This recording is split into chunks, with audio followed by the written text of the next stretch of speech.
tudd Masser Diop président mouvement wàllu coordonnateur mouvement wàllu Pire toog ci ñëw ci kaddu waa mouvement wàllu Pire ak kaddu aussi ci président Mamadou Ndoye Bane am empêchement tey lii mu def fii dajale lu mat ñaar téeméer wa ñetti téeméeri xale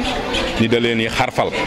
xale yooyu ñoo ngi jóge lu ci ëpp ci daara yi nga xam ne ñoo nekk ci Pire néew doole ak ñi nga xam ne des familles yoo xam ne néew doole ñu leen xarfal depuis ce matin ñoo ngi fi au passage di saluer aussi vraiment Ibrahima Carvalho bi nga xam ne mooy infirmier chef de poste bi di saluer aussi le CDS bi nga xam ne aussi ñoom lañ fi fekk ak aussi la population de Pire aussi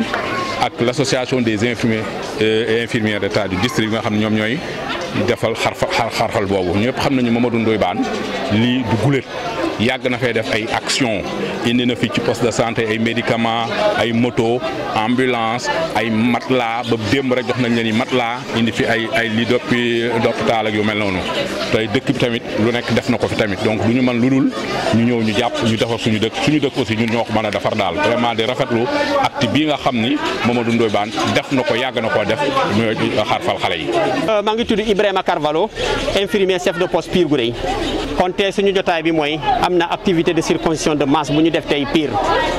kon avant may wax mooy remercier ñoo xamee mooy initiateur bi journée de circoncision bi de masse mooy Ndoye Bane avec son mouvement bu ñu wax wàllu Pire kon vraiment kontaan nañu bu baax a baax en tant que responsable de la structure poste de santé de Pire Gouray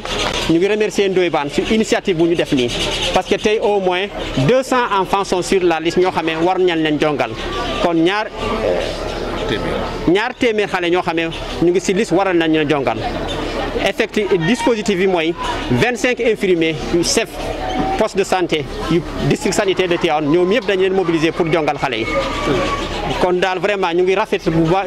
bu baax a baax initiative bi pour wane tamit lu ñu ko def nii waruñu ko xeeb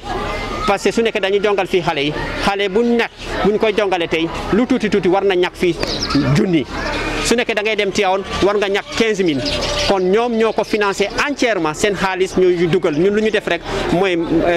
suñu technicité la ñu indil pour jongal xale yi kese lu dem si bande yi lu dem si fil yi lu dem si gants yi ñoom ñoo jëndi yëpp ñu def ko à notre disposition ñu profiter vraiment remercier d'abord waa mouvement bi si initiative bi parce que ñu ngi jàppale askan yi lañ fi nekk nii parce que su nekkee du loolu yaay xale yi yëpp dañu dugul xaalis pour def initiative bi kon vraiment ñuy profiter remercier bu baax a baax mouvement bi remercier bu baax a baax Ndoye Bane ba si initiative bi ñu koy rafetlu bu baax a baax ci tout tamit infirmiers yi ñu nekk district sanitaire de Tivaouane ñu ne fu ñu toll nii bugg nañu mu nekk partenariat boo xamee at bu nekk suñu laaj ñu rek mun nañu ñëw ñu defal leen ko duñ koy def rek pour askan yi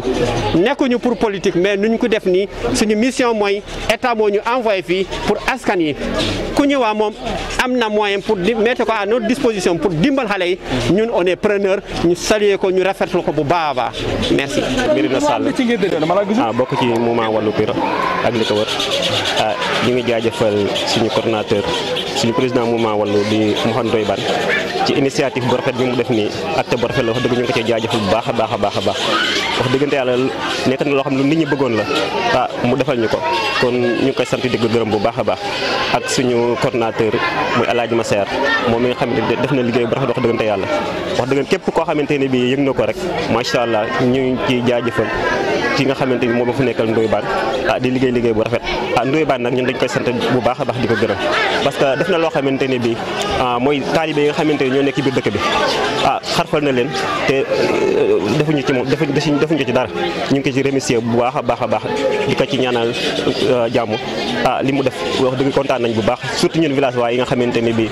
dañoo xaw a élevé Pire wax dëggante yàlla ñu ngi sant di ko ci gërëm amuñu payam daal yàlla mi nga xam ne moo am pay ñu ngi koy boole suñu borom daal mu gën ji pay ñu ngi kontaan bu baax a baax ci moom wax dëggante yàlla parce que li muy dimbali Pire dañoo manqué woon loolu parce que Ndoye moo ñu nekkal ci wax dëggante yàlla mën naa ni ci kër gi wax dëgg ñu nekkal ko ci naaju parce que moo ñuy jàppale ci lépp depuis corona bi lépp loo xamante ni bii rek dañu toogoon suñu kër ñu confirmer ñu wax dëggante yàlla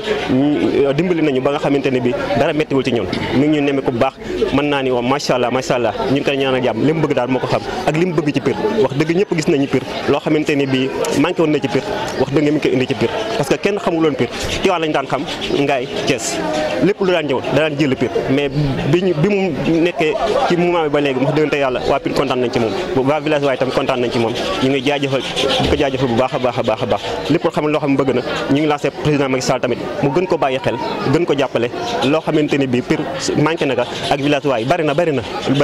parce que Pire dañoo fàtte ku fàtte Pire nag dëkk yi nekk ci ginnaaw Pire waxuñu ko dëkk yi nekk ci ginnaaw Pire soxla nañ lu bari courant ndox yoon lépp macha allah lépp manqué na fi ñu ngi ñaan président Macky Sall mu gën a jàppale Ndoye ba nga xamante ni li mu bëgg Pire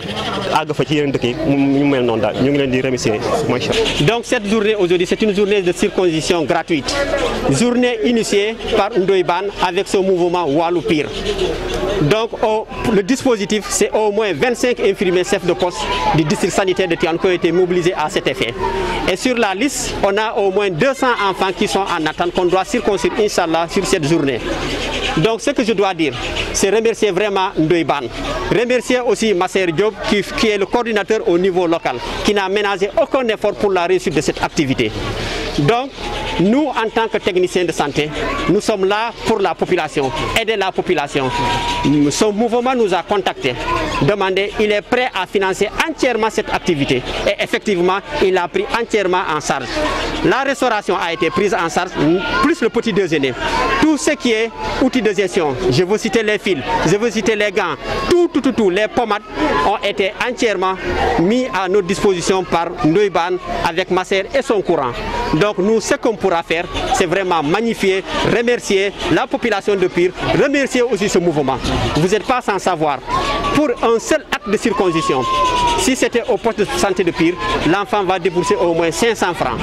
sans compter les suivis, les pansements. Si c'est à Tivaouane, au moins tu dois dépenser 15 000 francs pour la circoncision.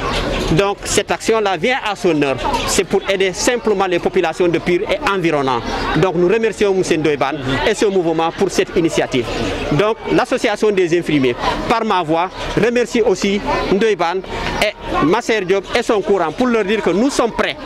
à